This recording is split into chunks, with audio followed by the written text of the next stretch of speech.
Welcome to our 24th season of This Week in Amateur Radio. We are now celebrating our 24th year of service to the worldwide amateur radio community. We are, of course, This Week in Amateur Radio, your all amateur radio and technology news magazine and bulletin service of the air. This is edition number 1248 with a release and air date of Saturday, January 28th, 2023. Please take the program to your air following the cue tone.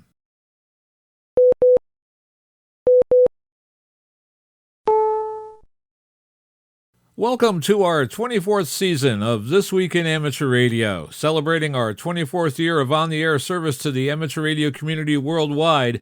We are, of course, This Week in Amateur Radio, North America's premier amateur radio and technology news magazine and bulletin service of the air. Here are the stories for release around the earth as we come to air with edition number 1248 of This Week in Amateur Radio. Yaesu donates 2 HF transceivers to the ARRL stations to help promote ham radio to visitors and prospective young amateurs. The league releases its updated mobile app for the upcoming Orlando HamCation. 2 North Carolina broadcasters lose their towers to metal thieves. Amateur radio operators can now sign up to assist with communications for the upcoming Boston Marathon. AMSAT is searching for a new manager for its Grid Master heat map. The lowest and highest amateur bands are in the spotlight at the upcoming CEPT meeting. A Missouri radio club is preparing to celebrate 100 years. The Amateur Radio Digital Communications Group has new committee members and bestows a grant to assist in building out radio infrastructure in the Rocky Mountains to link repeaters in 3 states. The upcoming World Radio Day will be celebrated on the ham bands. Meanwhile, KDKA Radio in Pittsburgh wins the prestigious World Radio Day Award for 2022.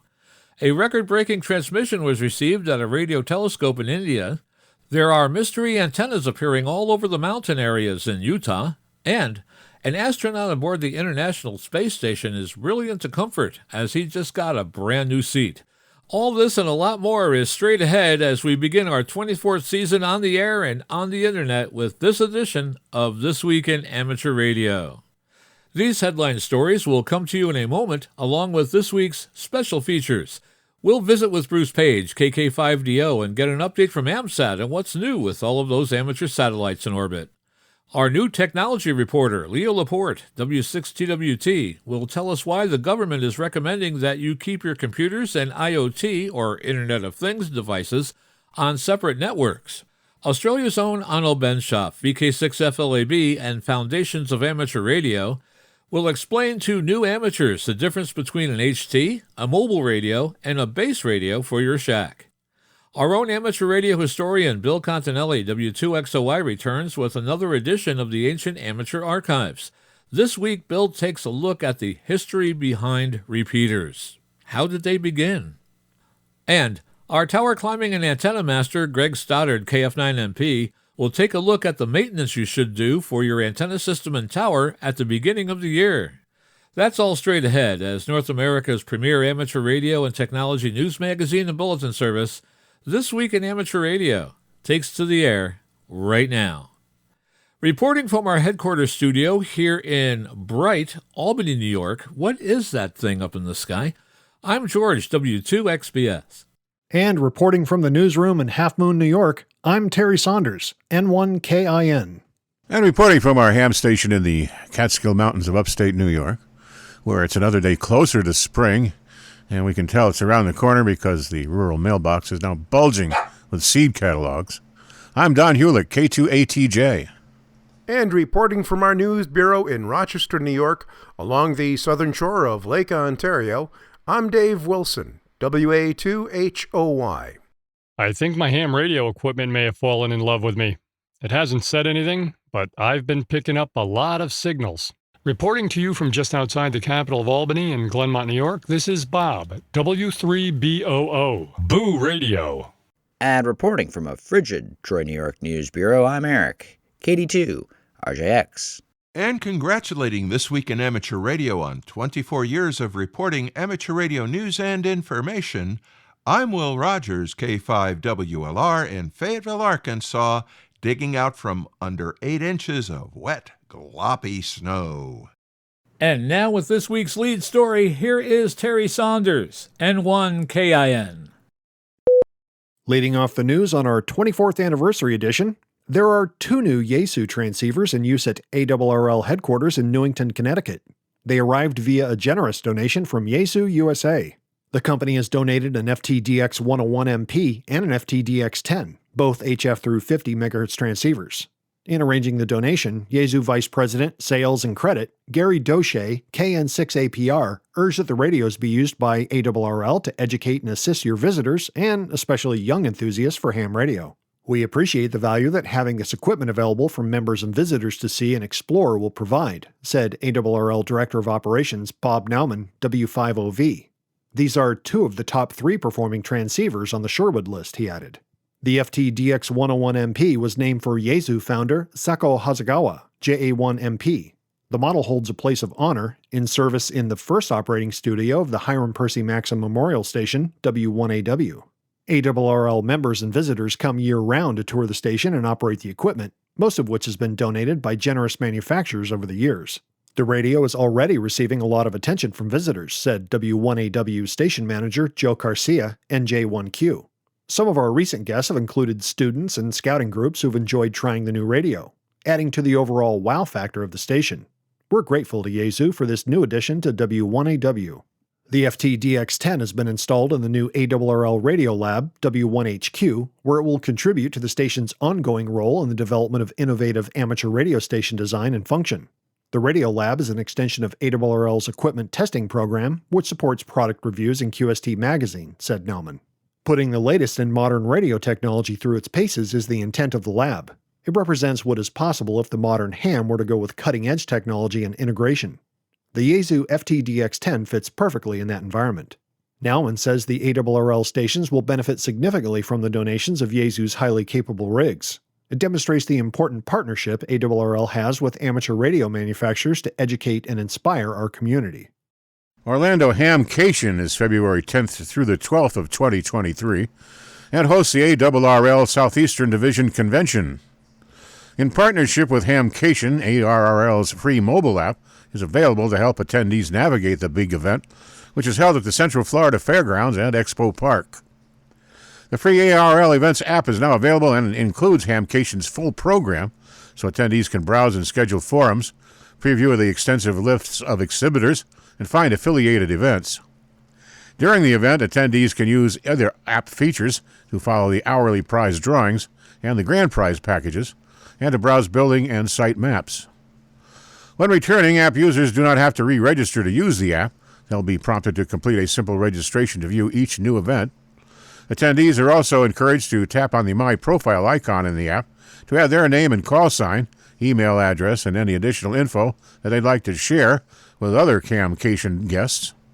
Additionally, the My Badge icon displays a QR code of your event badge that can be scanned by other attendees or exhibitors using the Scan Badge icon, instantly connecting shared contact info with other hams at the event. The app is available for Apple and Android smart devices, or access the web browser version, which is optimized for nearly any browser or other type of mobile phone or tablet. Visit your app store to download the app by searching ARRL Events, or access the links available on the ARRL Expo webpage. For more information, please visit these official websites: Orlando HamCation, that's www.hamcation.com, and ARRL at Orlando HamCation, www.arrl.org/expo. A North Carolina broadcaster loses 2 towers due to vandalism. This recent incident coincides with a dramatic increase in metal thefts, said the North Carolina Association of Broadcasters. Police are investigating after vandals brought down 2 local radio towers belonging to WSJS-AM, according to station officials. The Class B station signal is down, as is an FM translator at 101.5 megahertz. 3 other translators are not affected. WSJS serves the Greensboro, Winston-Salem, and High Point markets in North Carolina with a 5-kilowatt directional signal. It airs a talk and sports radio format. According to WFMY News, a TV station based in Greensboro, the North Carolina Association of Broadcasters issued a message to member stations about the vandalism, writing in part, NCAB has recently heard reports from several association members of perpetrators intentionally damaging communications towers and stealing copper from broadcast facilities and tower sites. As has been reported to us, at least 3 radio sites in the Triad area have been vandalized. In one instance, a tower's guy wires were cut, leading to a tower collapsing. These recent incidents coincide with a dramatic increase in metal thefts, with copper, bronze, brass, and aluminum all being targeted, according to law enforcement. The FBI is also involved in this case since it's a federal crime. Looking for older editions of our news service? You can find them all as part of the digital library of amateur radio and communications through the facilities of the Internet Archive. You are listening to This Week in Amateur Radio.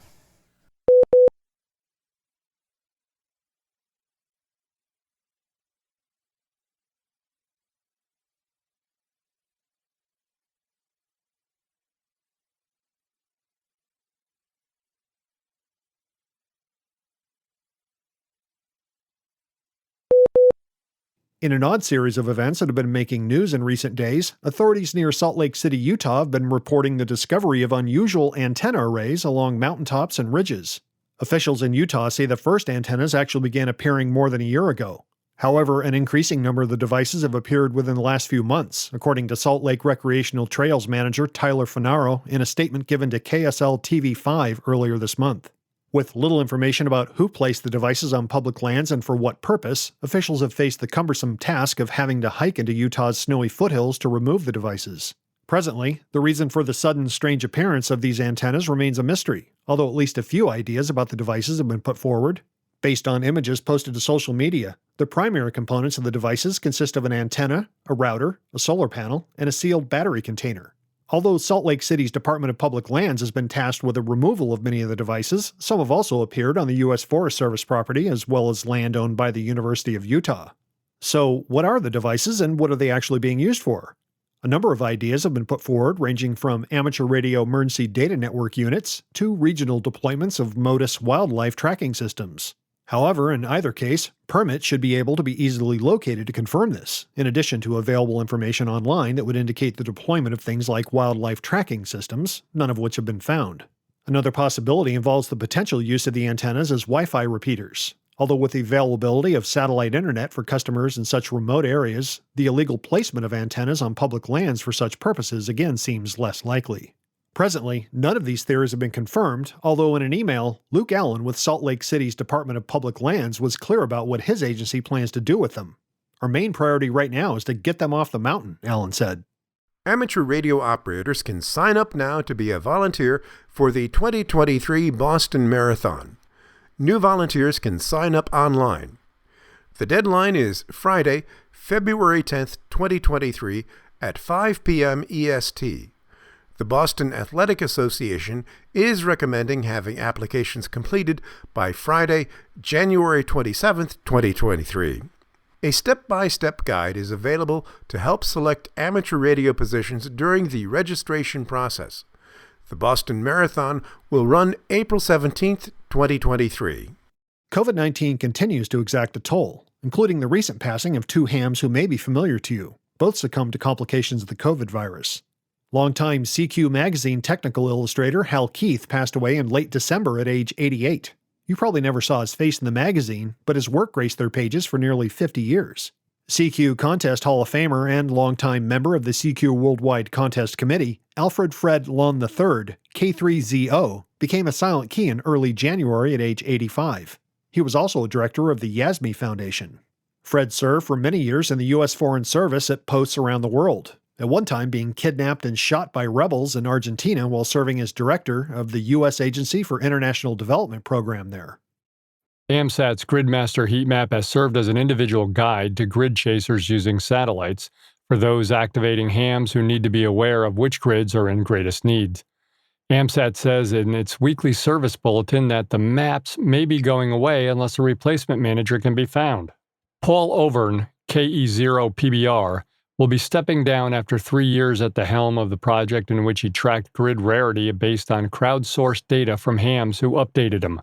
Paul's Twitter feed, @GridmasterHeat, displays a color-coded map of grid rarities ranging from green, the most common, to red for rare. The map plays an especially important role in the pursuit of AMSAT's prestigious Gridmaster Award. This honor is conferred on any amateur around the world who works all 488 Maidenhead grid squares in the 48 contiguous United States via satellite and has those contacts confirmed in writing. AMSAT is looking for a volunteer to assume Paul's post. The candidate should be capable of collecting crowdsourced data and transferring it to a spreadsheet or some other format and providing updates every week to satellite users. For details, visit www.amsat.org. That's www.amsat.org. The Academy of Radio Arts and Sciences of America has announced that KDKA News Radio in Pittsburgh is the recipient of the 2023 World Radio Day Award. The news talk station is owned by Odyssey. This special recognition commemorates World Radio Day, celebrated annually on February 13th in commemoration of the birth of United Nations Radio in 1946. This official international day was proclaimed in 2011 by the 36th UNESCO General Conference and adopted by the 67th United Nations General Assembly in 2012 at the proposal of the Kingdom of Spain. It is the fourth annual award given to a USA radio station. The 2023 Radio Day Award honors the station that exemplifies the best attributes of the radio industry. Recipients may be large or small, commercial or non-commercial, located in any market, and broadcasting in any language. The jury looks for stations that demonstrate ideals of localism, audience reach, community service, effective use of new digital platforms, diversity in program content and staffing, as well as financial and rating success. KDKA News Radio, recognized as the oldest licensed radio station in America, was preceded by Odyssey's sister station 1010 Winds in New York, who received the award last year. Previous winners include WRHU at Hofstra University on Long Island and the inaugural winner, WTOP News Radio in Washington, D.C. This distinguished honor underscores not only KDKA's unwavering commitment to delivering premier news coverage to the Pittsburgh communities, but the individuals who work tirelessly each and every day to make it happen, said Michael Spacciapoli, Senior Vice President and Market Manager, Odyssey Pittsburgh. We're proud to join the list of iconic heritage brands that represent the very best the radio industry has to offer. The European Conference of Postal and Telecommunications Administration's Short-Range Device Project Team SE24 meeting number 108 took place January 9th through the 11th, 2023. The International Amateur Radio Union participated in the work of the group on several work items associated with wireless power transfer for electric vehicles and ultra-wideband automotive radars.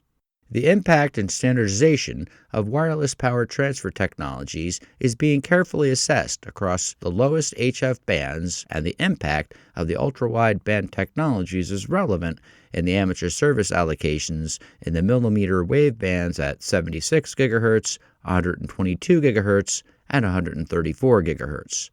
The IARU Region 1 continues to fully engage in the ongoing studies associated with wireless power transfer to ensure minimal impact to our lowest HF bands.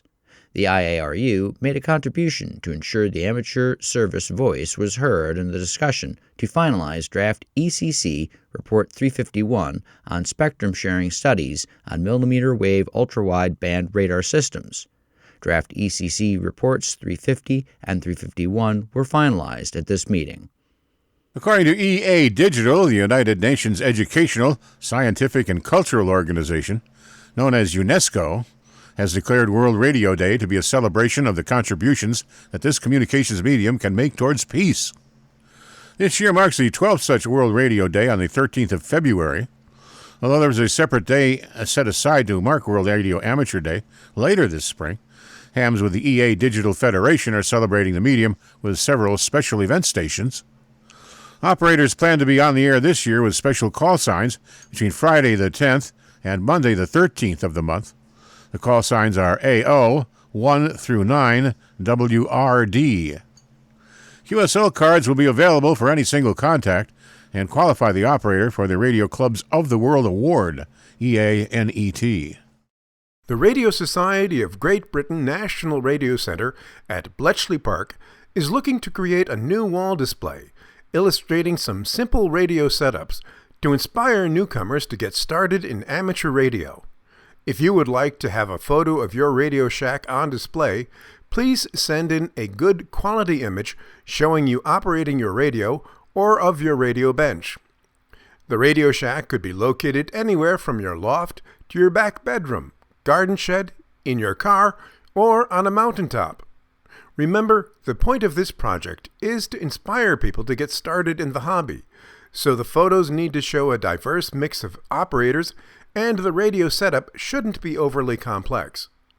The most suitable photos will be selected and a montage display created, with the title, "Take a Look at My Radio Station."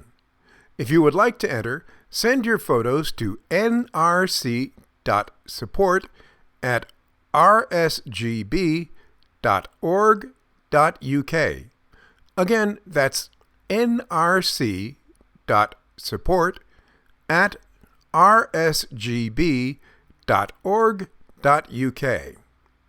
Meanwhile, after several months in restoration and development, a Wheatstone tape perforator and Wheatstone high-speed Morse transmitter have gone on display in the RSGB National Radio Center at Bletchley Park.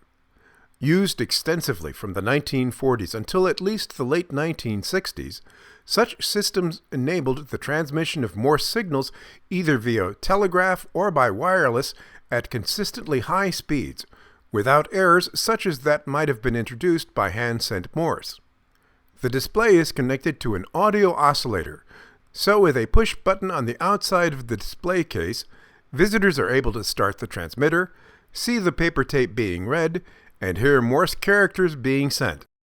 Are you a new listener? Check out our webpage at twiar.net. You are with This Week in Amateur Radio.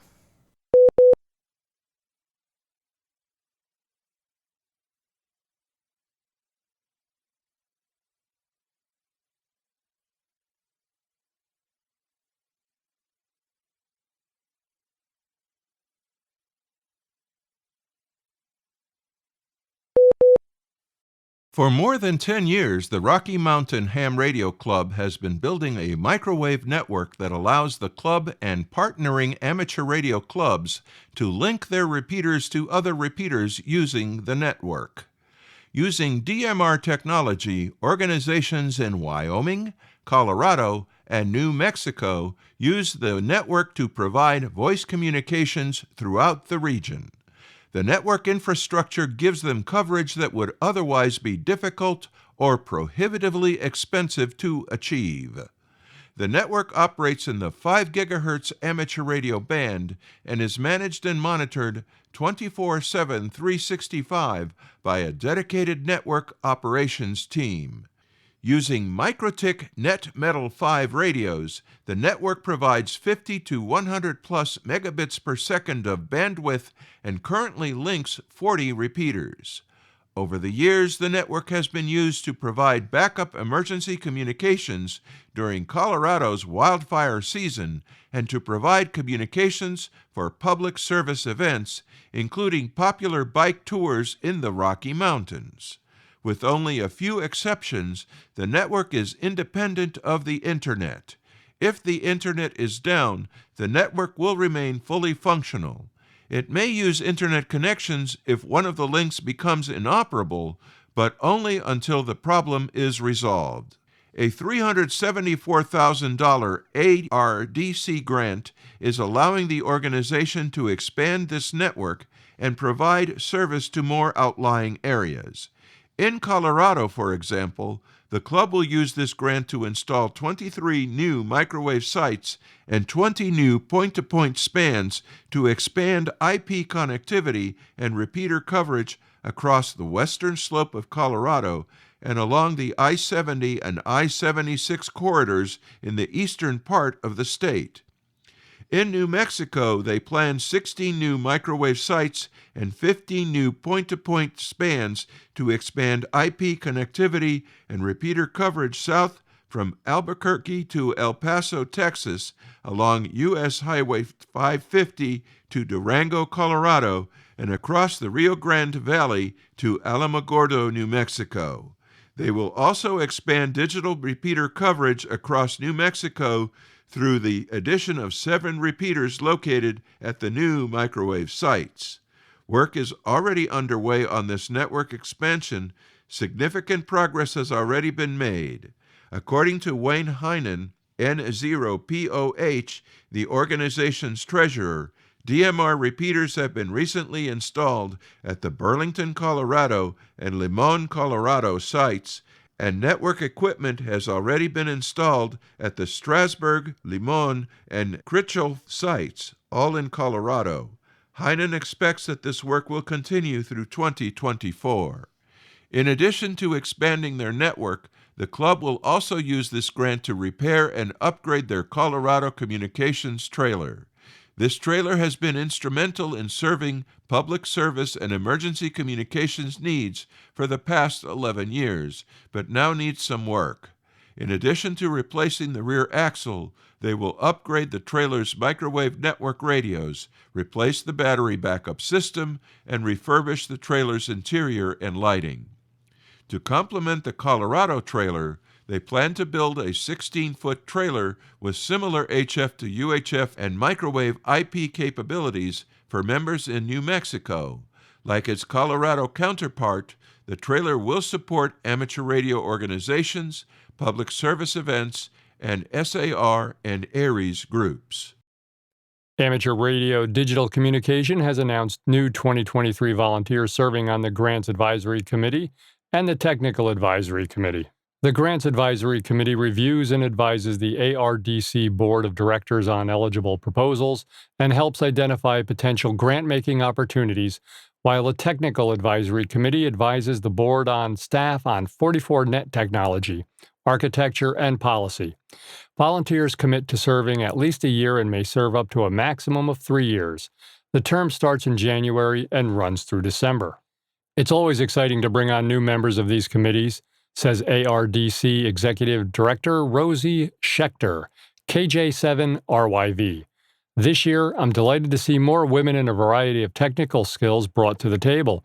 I'm looking forward to seeing what these committees do in 2023. ARDC provides support for ARRL, programs and initiatives including the ARRL Foundation Club Grant Program and Scholarship Program. Read more about the new volunteers, their backgrounds, and their committees on the ARDC website.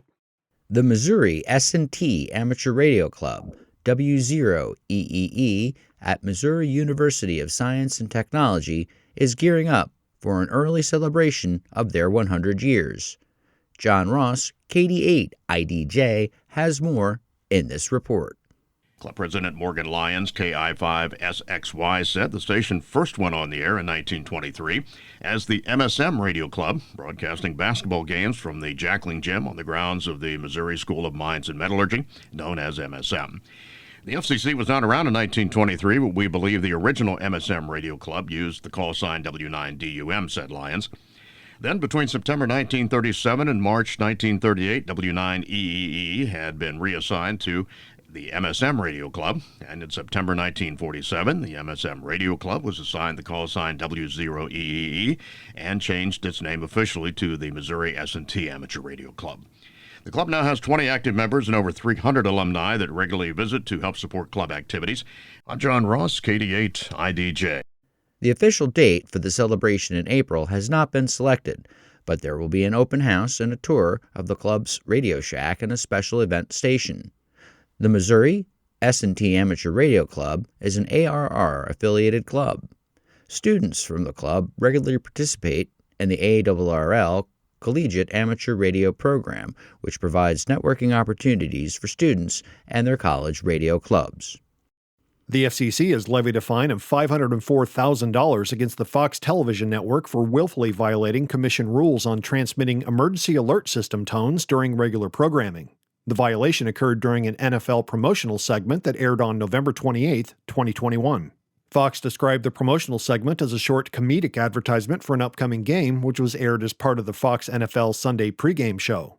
The promo used an approximately 3-second excerpt of the EAS tone commonly used to precede broadcast emergency alerts. 2 simultaneous tones of 853 Hz and 960 Hz, and the network admitted that the 3-second excerpt had been downloaded or recorded from a YouTube video. The network acknowledged that it had not obtained permission to air the tones that were broadcast over 18 of its owned and operated stations and transmitted to 190 network-affiliated stations nationwide.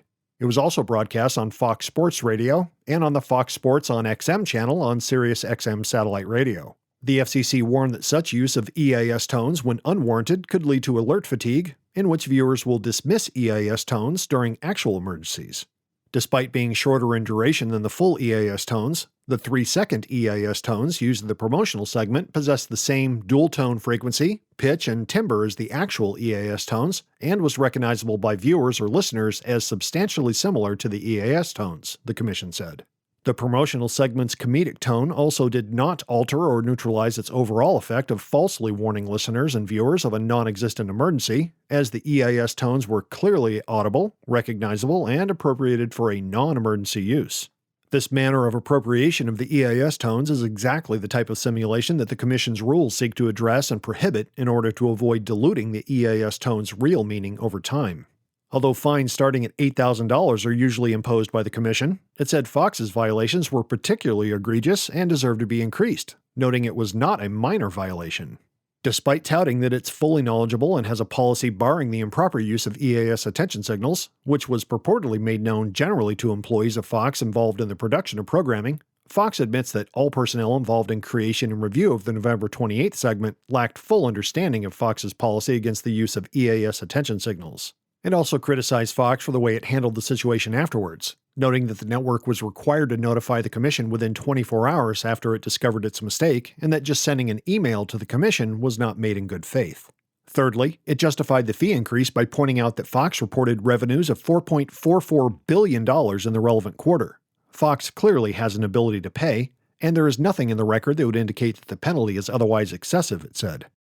Now celebrating our 22nd year keeping the amateur radio community informed, you're listening to This Week in Amateur Radio, available worldwide as a podcast from our web at www.twiar.net.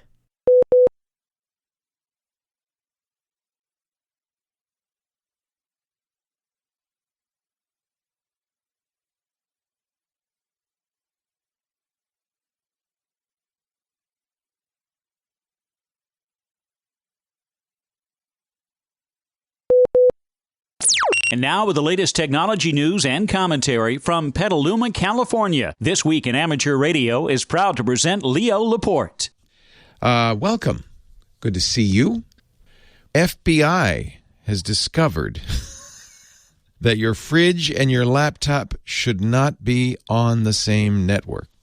This is a hard thing to do for most people, and I'm kind of surprised. This comes from the Portland, Oregon FBI. It's their Tech Tuesday segment. And, hey, far be it from me to say that we shouldn't be secure in our IoT devices. I think this is good advice. It's not even bad advice. It's just hard to do. This week, says Tech Tuesday, the FBI, Portland, we're looking at the larger Internet of Things. Everything in your home that connects to the World Wide Web. Okay, I'm going to give them 2 points off for that because it's not the World Wide Web, it's the Internet. There's a distinction.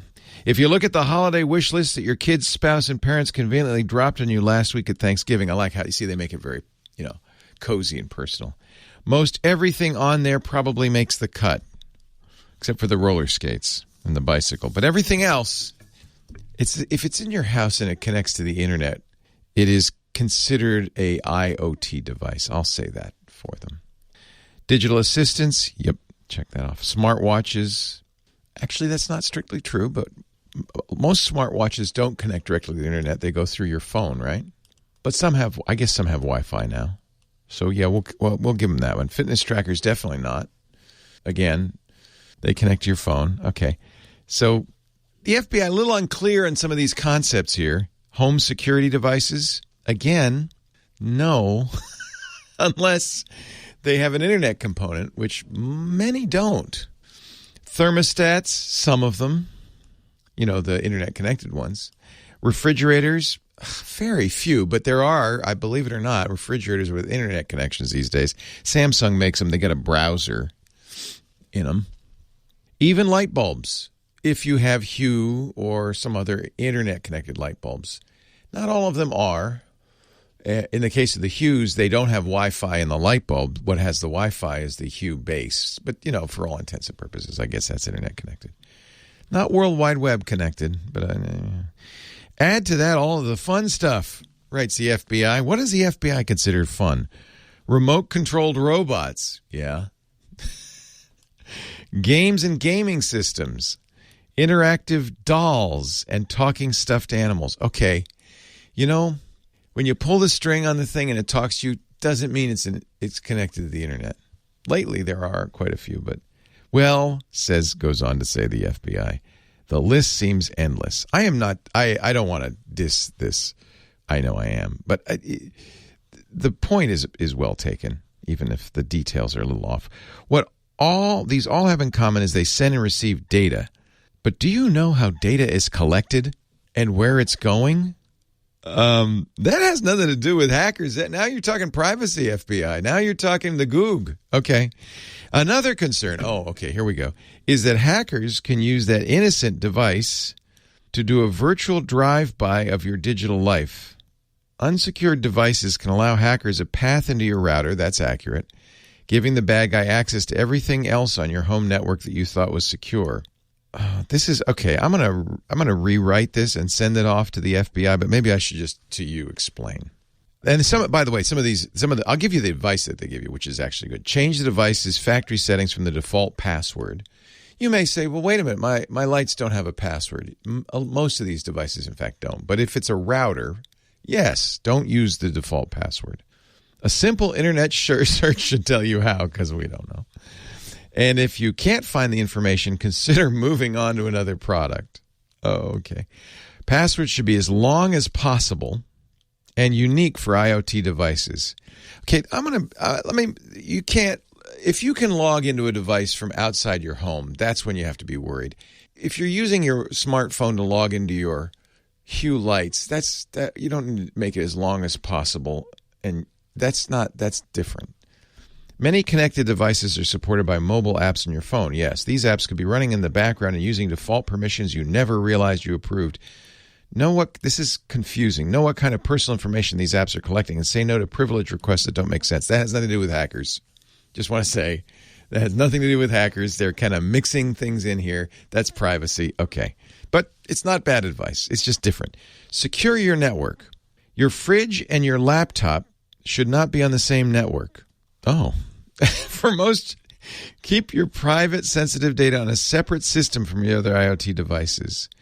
So what apparently the FBI wants you to do is go out and get a separate internet connection and have one internet for your for your laptop and one internet for your refrigerator.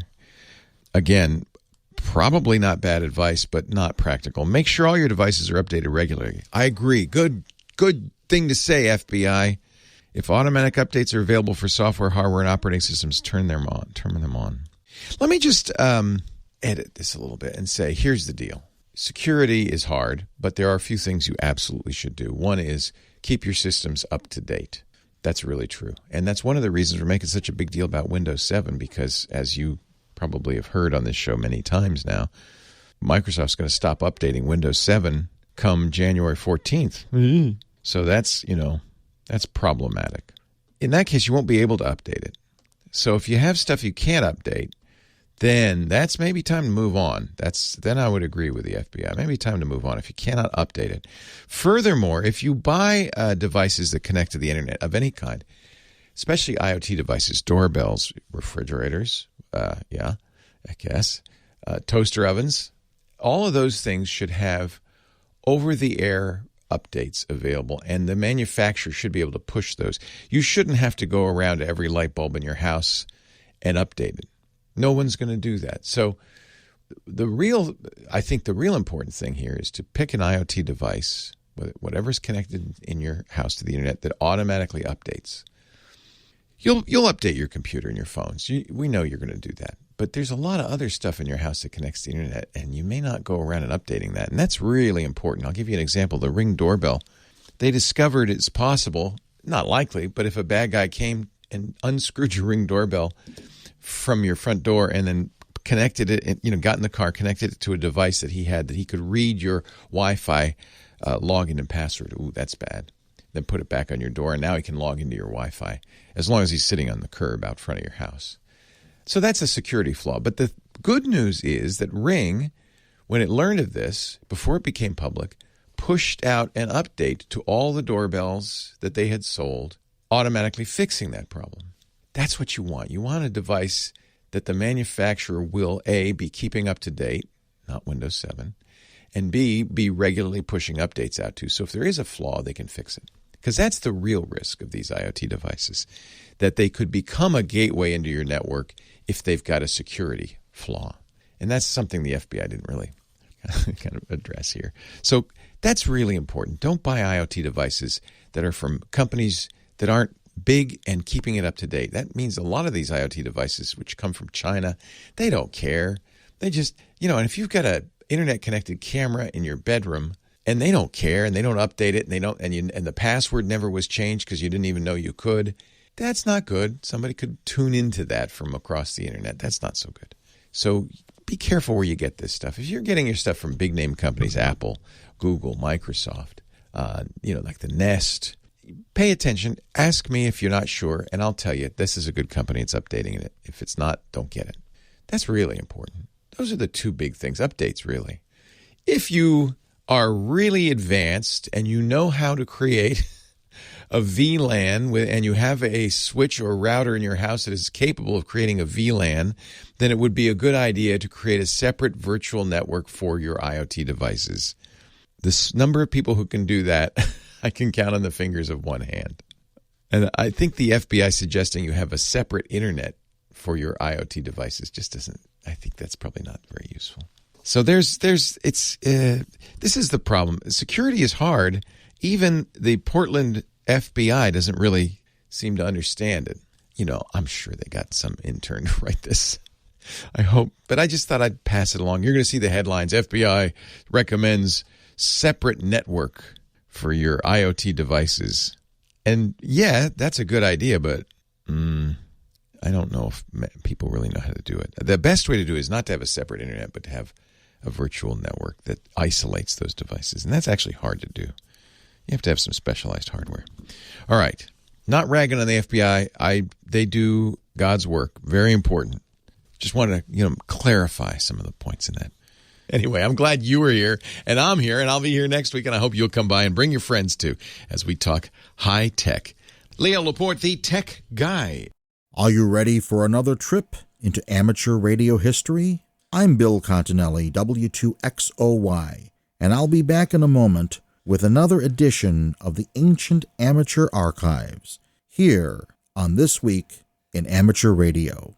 You are listening to North America's premier news and information service for the amateur radio hobbyist. We are This Week in Amateur Radio.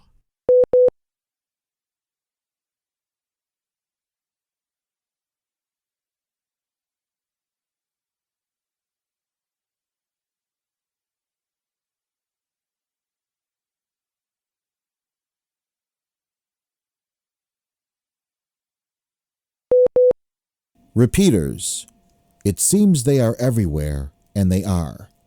Several thousand amateur repeaters operate on our bands from 29.5 megahertz all the way up through the microwave range.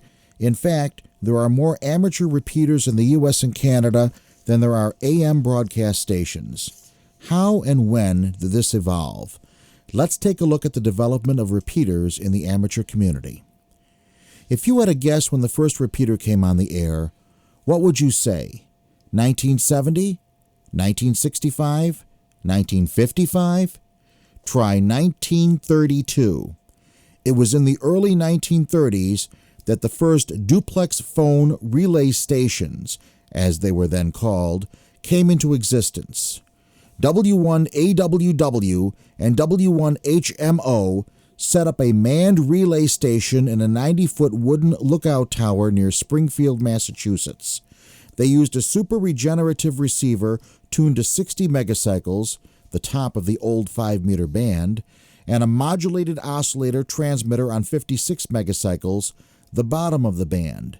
Stations in Connecticut, Massachusetts, or Rhode Island could transmit on 60 megacycles and have their signals manually rebroadcast on 56 megacycles. This relay station, of course, was in operation only when amateurs were on duty at the lookout tower. Fully automatic repeater operation was still over 30 years away. In the 1950s and early 1960s, there were a few AM repeaters on the air in California. But, for the most part, VHF operations in the 1940s through the late 1960s were on AM phone in the simplex mode, with a handful of sideband stations thrown in, using crystal-controlled transmitters with about 10 watts and single conversion superhets. The typical VHF operator had a range of 10 to 15 miles, not counting any band openings. There were a handful of FM stations, of course, but the development of FM as a mainstream amateur mode of communication had been pushed aside by sideband. As early as 1940, QST had construction projects for a complete 112 megacycle FM station, but then FM took a back seat in 1947 when sideband appeared. Now, however, thanks to an FCC edict, it was about to make a comeback. In 1960, the FCC issued new requirements for the users of VHF commercial frequencies. Over the period from 1960 to 1970, commercial users gradually phased in narrowband 5 kHz deviation equipment to replace the wideband 15 kHz transceivers that they had been using. Rather than revamp the older equipment to meet the new standards, they simply purchased new radios. The old radios made their way to the surplus market, where they were quickly snapped up by amateurs. Converting this equipment to ham frequencies was relatively easy, and soon hundreds of stations were operating on 52.525 megacycles and 146.94.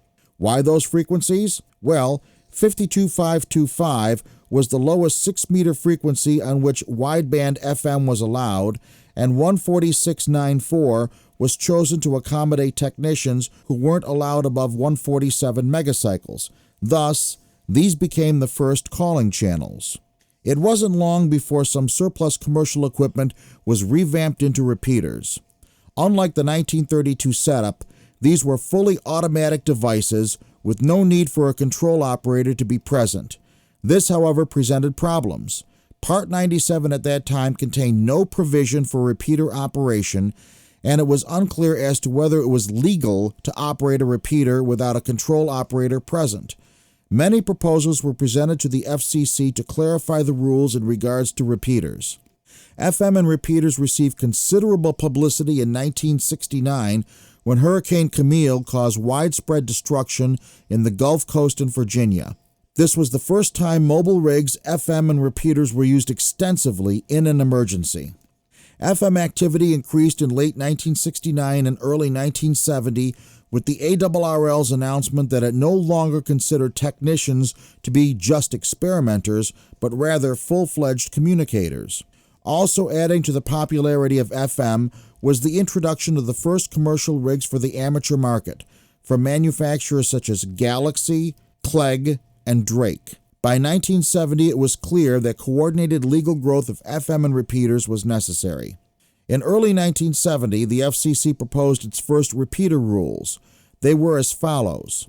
On 6 meters, repeater inputs would be from 52.5 to 52.7, with the outputs at 53.0 to 53.2 megahertz.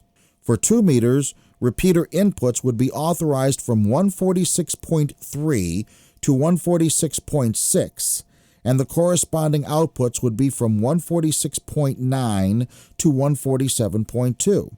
On our 220 band, the input-output subbands were 223.1 to 223.3, with the outputs at 224.1 to 224.3, And on our 440 band, repeaters would be authorized on 447.7 to 448.9 for inputs and 449.1 to 449.3 for outputs. By the way, it looks like the 1970 FCC proposal contained a typo in the 440 MHz band segments. Whistle-on or other coded access would be required. Carrier-activated repeaters would not be allowed.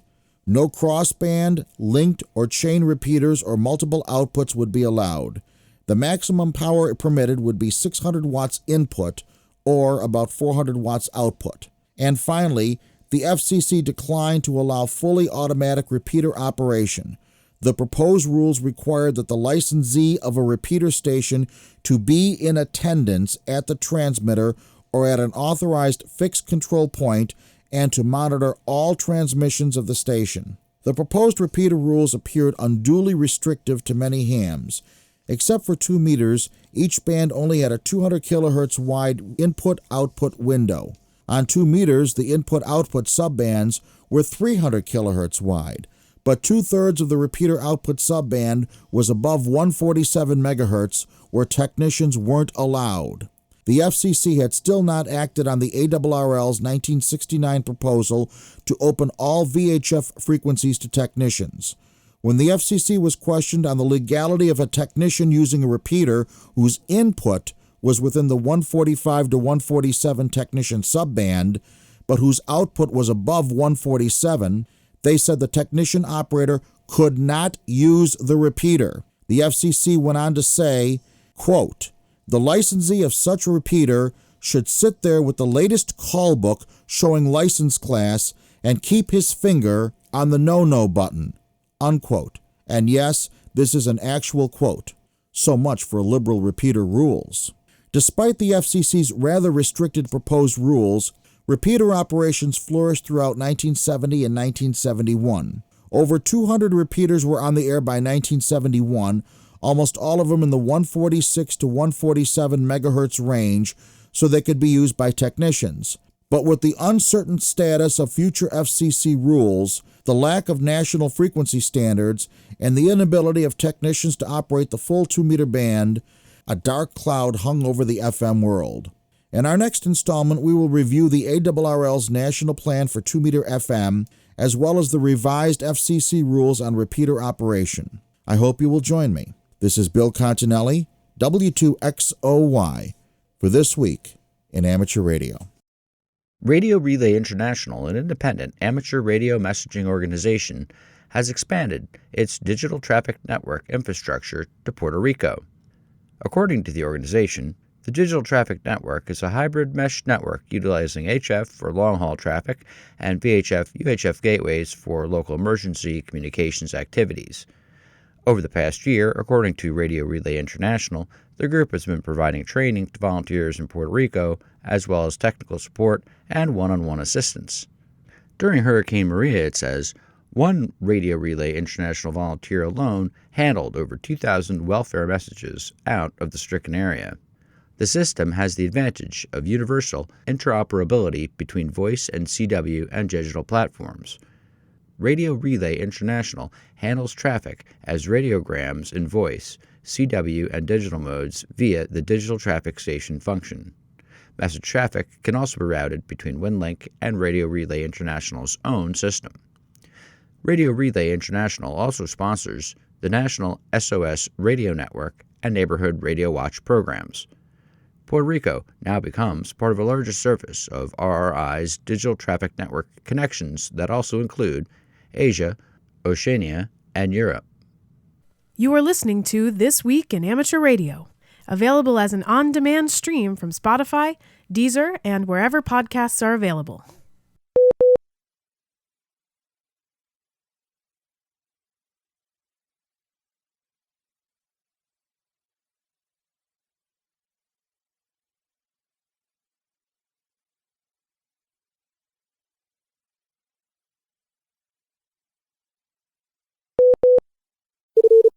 Foundations of Amateur Radio. If you've ever been in the market for a new radio, and truth be told, who isn't, you'll find yourself faced with a bewildering array of options varying from obvious to obscure and everything in between. At the obvious end of the scale are things like price, bands, and transmit power. And at the other end are things like narrow space dynamic range, which you'll find explained by Rob, November Charlie 0 Bravo, on his sherwing.com website, where he's been publishing receiver test data for many decades. One of the more subtle options you'll need to consider are handheld, mobile, or base radio. This is harder than you might think, since radios are increasing in functionality every time you wake up, and if you look long enough, you'll discover that they're getting smaller at the same rate. Once upon a time, you could just look at the size of a radio and define it as belonging in one or other category, but that's no longer a useful distinction. For example, my Pluto SDR is a tiny device, fits in my pocket, but there's no way I'd consider it a handheld or even a mobile radio. You might think that a bigger box has more stuff inside, costs more, and performs better. For example, the Drake R4C receiver and companion T4XC transmitter require external power and were once rated by the ARRL as very good. In reality, the Drake R4C performed terribly in a CW contest. Incidentally, that was what caused Rob to start testing radios in 1976.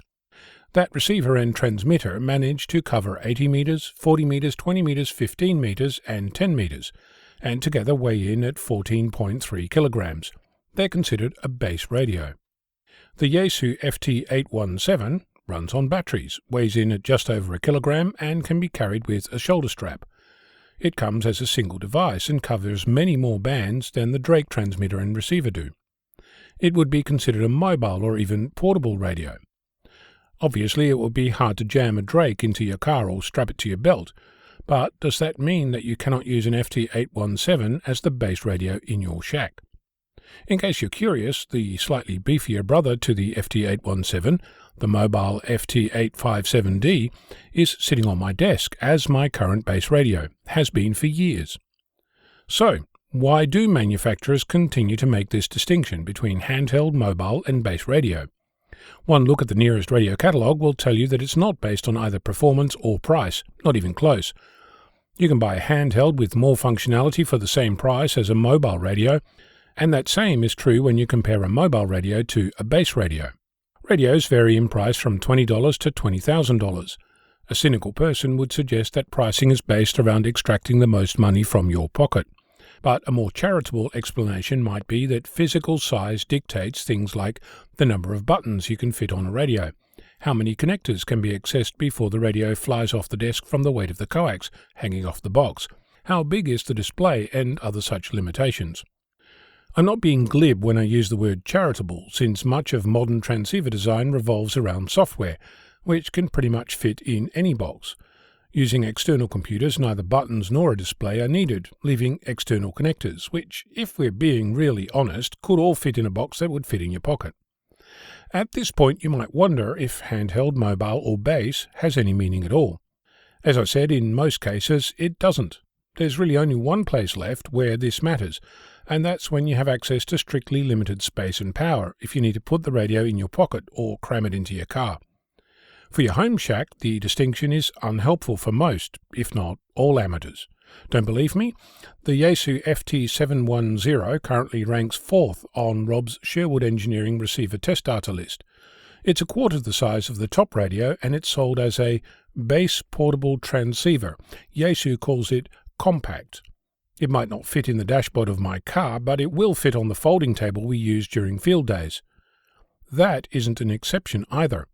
The Elecraft KX3 is the smallest radio on the first page of Rob's receiver test data list. It fits in your pocket. Before you start collecting statistics for each radio, I should point out that the more you know about this hobby, the harder this process becomes, so be careful. That said, if you have a massive list of anything to choose from, a new amateur radio, pet food, car, what to have for dinner, whatever, here's a process that will guarantee a result. It works by eliminating one item at a time until you're left with your preference. To start, grab the first 2 items on your list and pick the best one between the 2. Ignore everything else, just those 2 items. You're going to fret about the definition of best, but don't worry, since every time you do this, you'll have a different idea. All you're doing is saying, all things being equal, between these 2 options, which one do I prefer? No need to describe why, just pick one. In picking one, you've removed one option from the list. Now compare the winner to the next item on the list. Again, ignore everything else and pick one and remove the other. Keep doing this until you run out of items.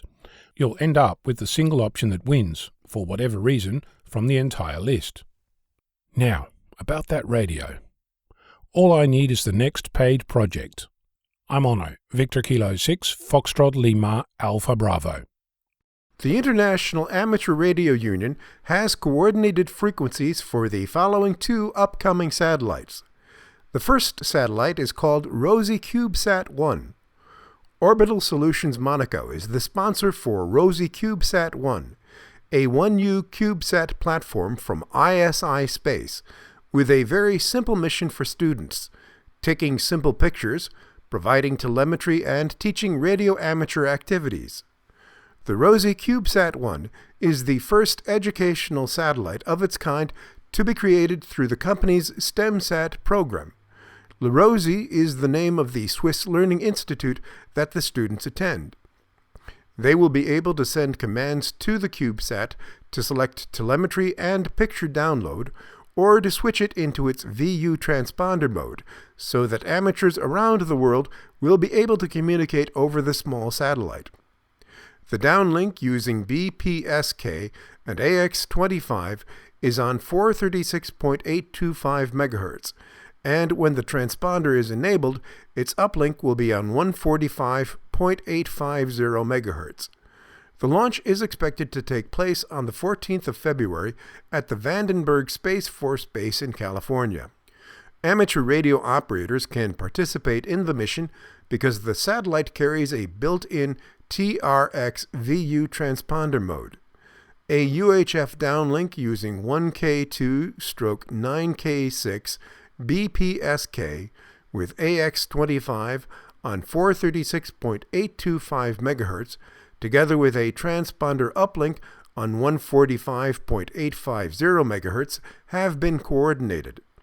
The launch is expected to take place on February 14th at the Vandenberg Space Force Base in California into a 550 kilometers orbit.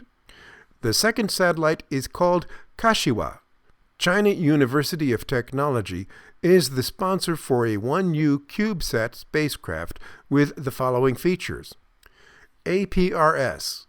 When Kashiwa receives an APRS query from a ground station, it returns an ACK signal.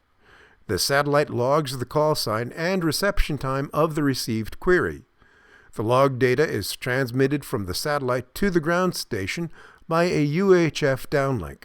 The log is then published on the website. The APRS operation period will be from 1 week after orbit insertion until deorbit, almost 1.5 years. MOG, or Music of Geomagnetic.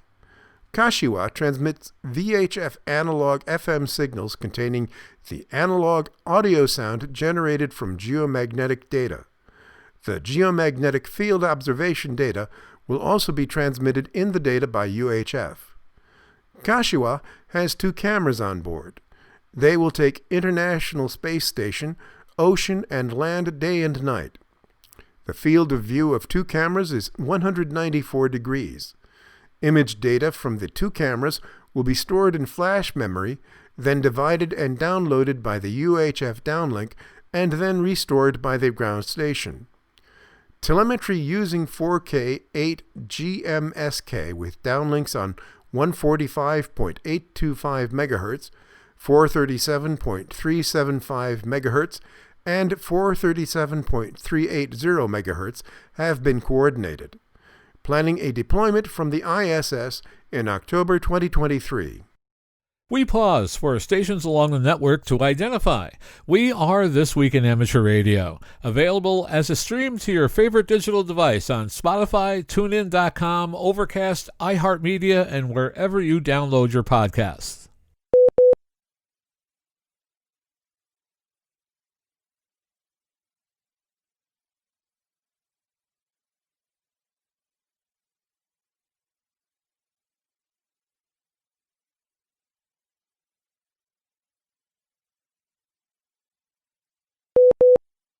And Bruce Page, KK5DO, has provided this week's AMSAT report. If you're going to HamCation, be sure to visit the ARRL booth and the AMSAT booth. AMSAT will be located at the west end of the Central Florida Fairgrounds and Expo Center's East-West Hall. That's the main building from the parking lot. Airish USA will be right next to AMSAT this year. You can get all of your satellite questions answered and partake in our forums on Sunday, February 12th from 11 to 12. Hear AMSAT President Robert Bankston, KE4AL, talk about shaping the amateur radio satellite world of tomorrow. Time now for the Propagation Forecast Report, brought to us each week by Tad Cook, K7RA, in Seattle, Washington. Tad says that from the first week of this year, we saw a dramatic and welcome increase in solar activity, but it softened in this reporting week, January 19th through the 25th. Average daily sunspot numbers, starting with the final reporting week for 2022, were 96.1, 97, 135.9, 173.4, and 162. Over the same period, the average daily solar flux was 143.8, 157.8, 181.2, 221.8, and 198.9. The Northern Hemisphere winter solstice was over a month ago, and through the next 2 months we will see a gradual transition towards spring conditions. So looking ahead, the predicted solar flux over the next month shows values peaking near 205 on February 14th and 15th, but flux values in the next few days are lower. So the predicted numbers are 150 on January 28th, 145 on January 29th and 30th, 140 on January 31st through February 1st, then 145, 150, and a big jump to 185 on February 2nd and 4th, 190 on February 5th and 6th, 195 on February 7th through the 12th, and 200 on February 13th. Looking at the predicted planetary A index, which is an indicator of geomagnetic instability, it will be 8 on January 28th, 5 on January 29th through February 1st, 12 and 8 on February 2nd and 3rd, 5 on February 4th through the 6th, 12 on February 7th through the 8th, then 15, 12, and 5 on February 9th through the 11th, and 8 on February 12th and 13th.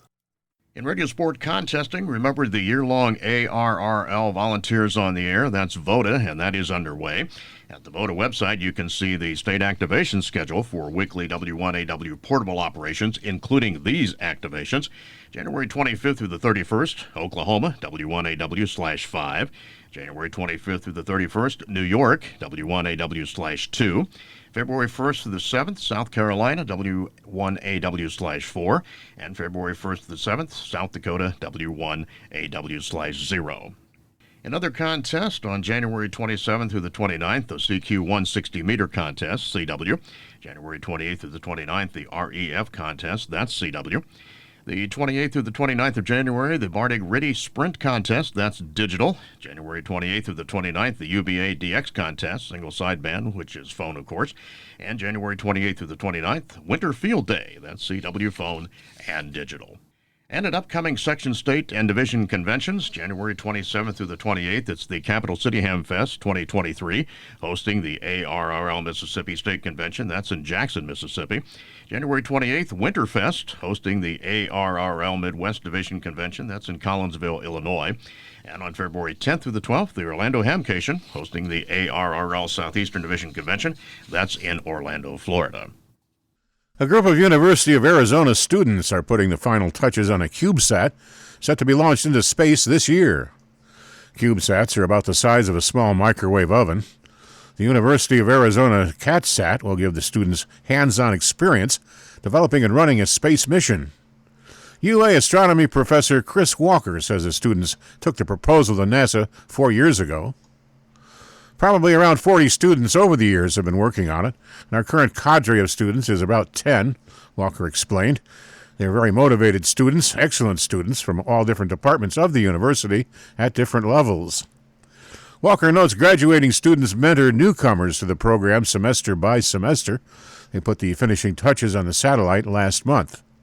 One instrument aboard the Cubesat will detect and measure ham radio transmissions and downlink to them to a special receiver at the University of Arizona's Biosphere 2 facility. The CatSat will ride into space aboard a smaller privately owned rocket. As we come to air, the launch date has yet to be announced.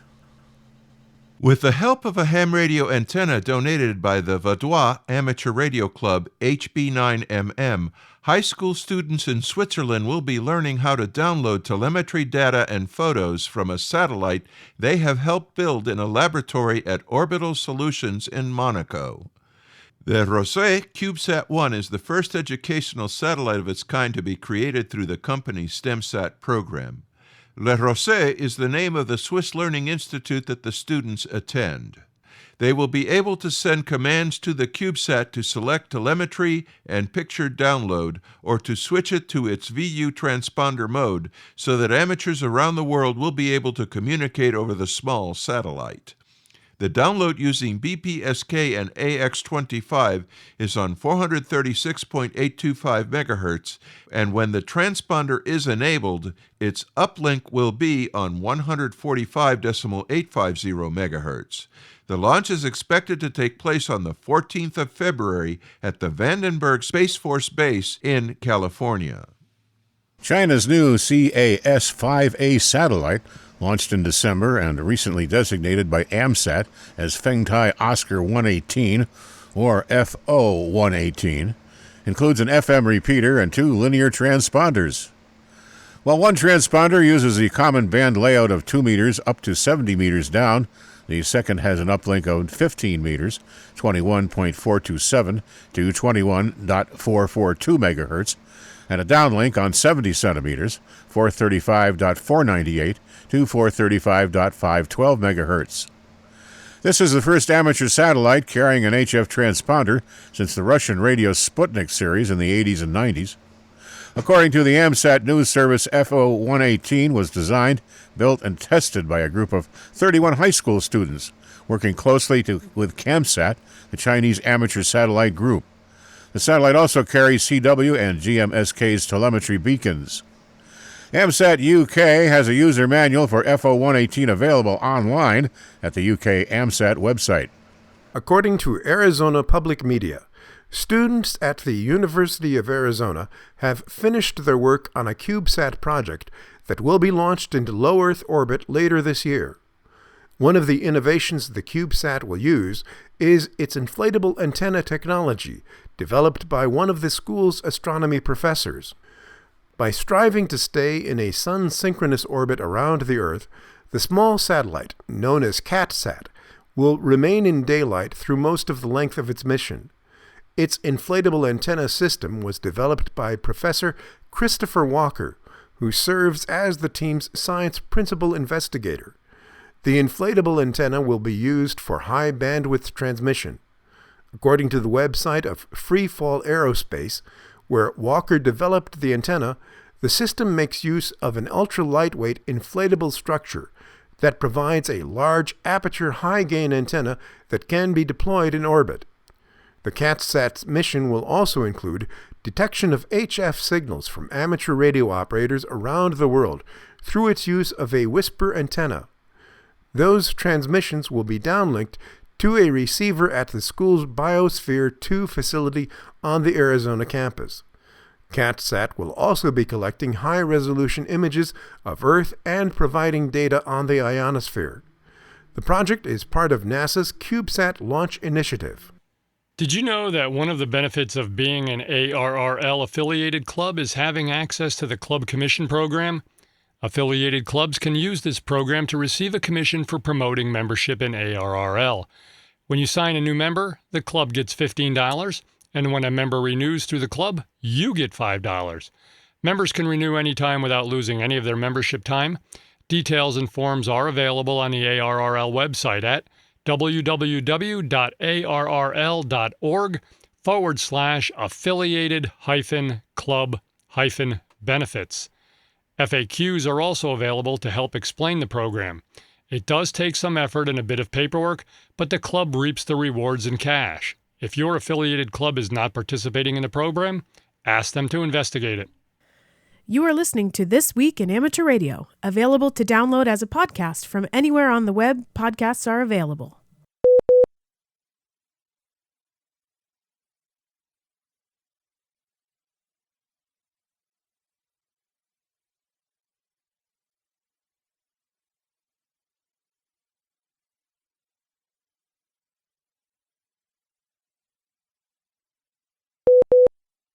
And now, with his segment on tower climbing and antenna safety, here is Arizona's own Greg Stoddard, KF9MP. This is one of those reports I'd prefer not to make. This tragedy is supposed to remind us of how dangerous tower work can be, despite years of our own personal experience. In Cleveland, North Carolina last year, 3 men fell 1,000 feet to their deaths. The 3 people ages 40, 19, and 16 years old shall go unnamed here, but they were painting a 1,500-foot tall broadcast tower owned by WFMX-FM. There was a problem with the winch used to raise and lower the work platform they were using during this tower painting job. The cable became disconnected from the winch, which allowed the basket and the 3 men to fall to their deaths. No foul play was suspected. As hams, we can benefit from this horrible accident by learning about one of the dangers of tower work I have reinforced in the years this series has been on the air. Since, as hobbyists, we can pick and choose our tower jobs, the ones you should always refuse are the ones where your safety is obviously and totally in the hands of another person. I would also strongly recommend using 2 attachment systems to secure you to the tower when you arrive at your worksite on the tower. When I'm working on a sidearm, I strap myself to the sidearm and to the tower. If the sidearm broke away, the heavy strap above me would catch and hold both me and the sidearm. My upper sidearm strap is very lightweight but strong enough to pull even my truck from a ditch during the winter. My harness goes around my waist and between my legs, and my shoulder harness is joined to my belt. I attach at the chest and waist to the tower. If either system fails, the other is more than sufficient to take over the entire job of securing me to the tower. Next time you climb, keep in mind this horrible accident and work with me to make this year tower accident-free. Always use 2 attachment systems and plan your work around safety. No mistake about it, tower work at any height can become deadly if you don't use the proper safety gear. This is Greg Stoddard, KF9MP, reporting for This Week in Amateur Radio. A stretch of days with great conditions on 10 meters has provided a bonus for a number of events in the band lately. In Germany, the Dutcher Amateur Radio Club held its 10-meter contest on January 8th, with hams getting on the air using CW and SSB. The Nordic Radio Amateur Union's 10-meter activity contest will be held on February 2nd, with CW operations on the air from 1800 to 1900 UTC, SSB users on the air from 1900 to 2000 UTC, and FM users competing between 2000 and 2100 UTC. Digital competitors getting on the action from 2100 to 2200 UTC. Just 2 days later, entrants in this year's 1010 International Winter QSO Party will hope to make good use of favorable band conditions for operators using SSB on February 4th and 5th.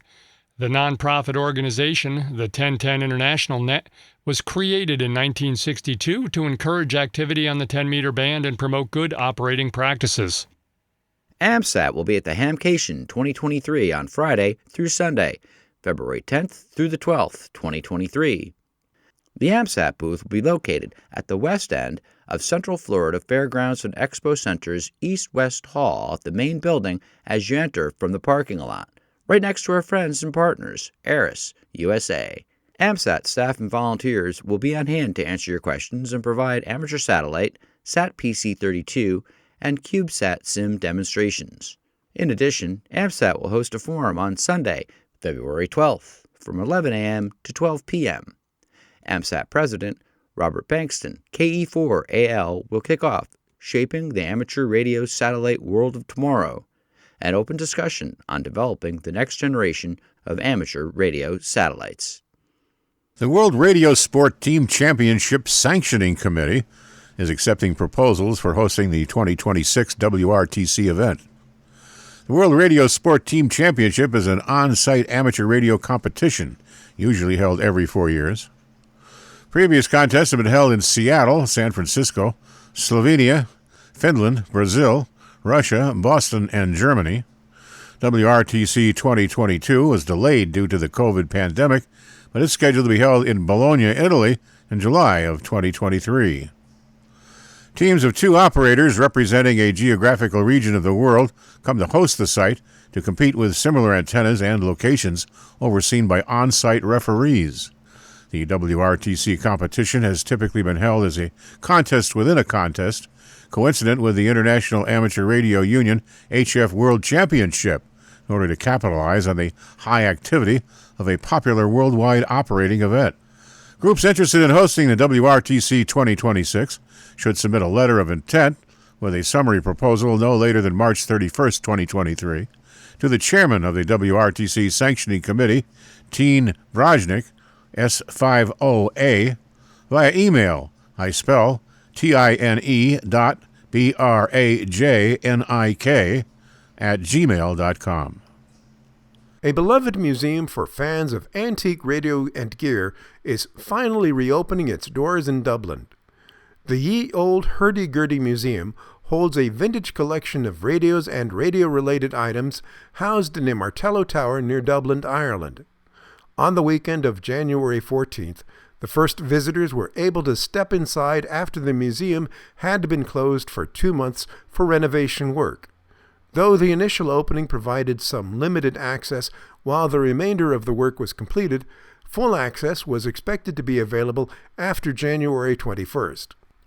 The well-loved museum was opened by Pat Herbert in 2003, and the radio aficionado brought much of his collection to its displays. The museum continues to have the support of his family and friends following Pat's death in 2020 at the age of 83. The museum is the home of amateur radio station EI0MAR, which is operated by the Houth Martello Radio Group. There is more history to this museum than just the collection it holds. In the mid-19th century, the tower itself housed the first telegraphy station connecting Great Britain and Ireland.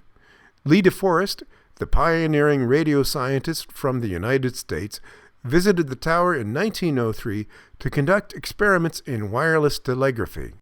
A group of amateurs is hosting a DX Expedition boot camp in the South Pacific, offering the expertise of experienced ops to help those who hope to do it for real sometimes. The station on Norfolk Island offers CW and single sideband from 160 through 10 meters, with dedicated stations for FT8 and 6 meters, along with a variety of dipole and vertical antennas. A short drive from the DX Expedition station is Mount Bates, where interested operators can try their hand at Summits on the Air activation. Norfolk Island National Park is also adjacent to the DX Expedition station.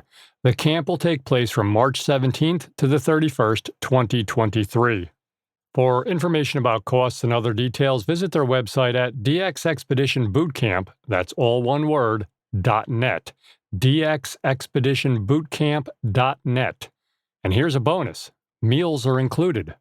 According to CBS News, scientists have captured a faint radio signal from the most distant galaxy yet, a signal they believe created a chance to look back 8.8 billion years in time when the universe was only 4.9 billion years old. Arnab Chakraborty, a postdoctoral researcher at McGill University, said the signal was received at a record-breaking distance.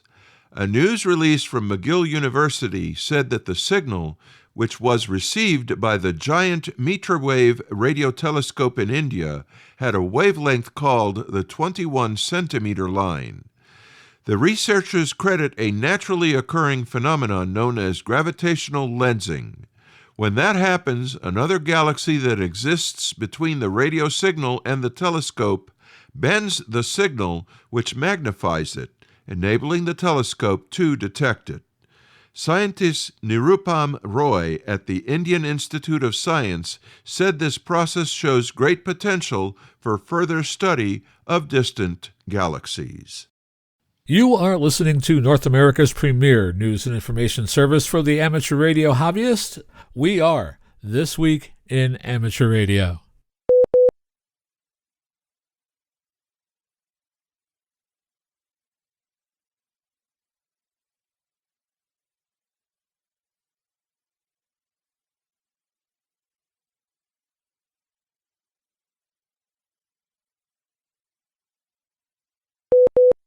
Shortwave listener Shane O'Connor from Kildesard County Clare in Ireland, along with his teammate Liam Carew, were announced as the winner of this year's BT Young Scientist and Technology exhibition at the RDS in Dublin.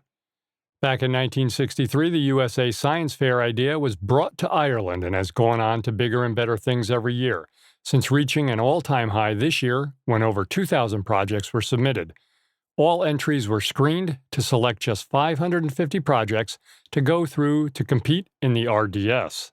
The event attracts over 40,000 people, making it one of the largest events of its kind in Europe, if not the world.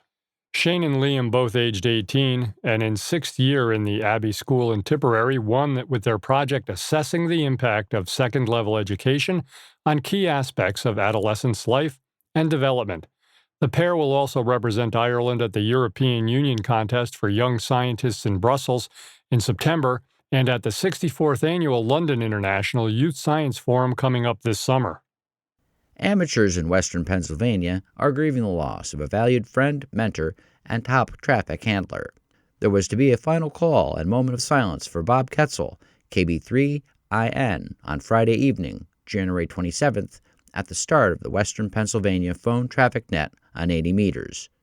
Bob became a silent key on Tuesday, January 24th, following a long illness.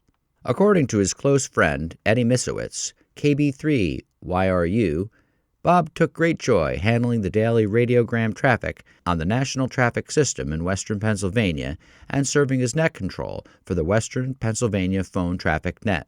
First licensed in 1961 as a junior in high school, Bob most recently had been Western Pennsylvania Section Traffic Manager for the ARRL and the Western Pennsylvania representative for the 3rd Region Net Cycle 2 Traffic Net. A member of the Washington County Amateur Communications Club, he was a former Aries Emergency Coordinator for Washington County, Pennsylvania. According to Eddie, Bob was well known for his generosity as a mentor, having taught traffic handling and radiogram classes to fellow amateurs. He was a retired dispatch supervisor for Washington County Department of Public Safety. Eddie said of him, "Our next section traffic manager is going to have big shoes to fill. There will never be another Bob."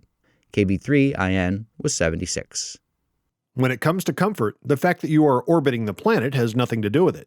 Crew members aboard the International Space Station this week moved astronaut Frank Rubio's seat liner, a molding designed to fit his body and make spaceflight more comfortable, from the leaking Soyuz capsule to the Crew Dragon attached to the space station. That change will allow the Crew Dragon to act as a lifeboat if Rubio needs to come back to Earth in a hurry. Moving Rubio to the Crew Dragon would help reduce the heat within the Soyuz if it needs to be used by Sergei Prokopyev and Dmitry Petelin for an emergency Earth return. Once the new replacement Soyuz arrives at the station next month, Rubio's lining will be moved to that ship instead. Many of the news and information items heard in this edition of This Week in Amateur Radio have been provided by the American Radio Relay League, the ARRL Audio News Service, and the ARRL Letter, AMSAT, the Radio Amateurs of Canada, the Shortwave Listening Post, the Federal Communications Commission, the Radio Society of Great Britain, and Ofcom, the South African Radio League, the International Amateur Radio Union, the Wireless Institute of Australia and the Australian Communications and Media Authority, the New Zealand Association of Radio Transmitters, the Amateur Radio Newsline, the Rain Hamcast, Eric Guth, 4Z1UG and QSO Today, QRZ.com, the Rich on Tech podcast, courtesy of Premier Networks, the International Telecommunications Union, the 425DX News, Parks on the Air, and the Soda Reflector, and various news sources on the Internet. This Week in Amateur Radio is heard around the world on amateur radio repeater systems, streaming on the Internet, or on great low-power FM broadcast stations like WGXC-FM, part of the Wave Farm, on 90.7 MHz in Akron, New York, serving Greene County and the southern regions of New York's Capital District. With special thanks to all our weekly news sources and to you, our listeners, that wraps up this edition of This Week in Amateur Radio. If you'd like to write to us, you can find everything you need, including archive editions of the news service, at our website at twiar.net. And now, for all of us at This Week in Amateur Radio headquarters and our news team around the world, this is Chris Perrine, KB2FAF, wishing you a 73.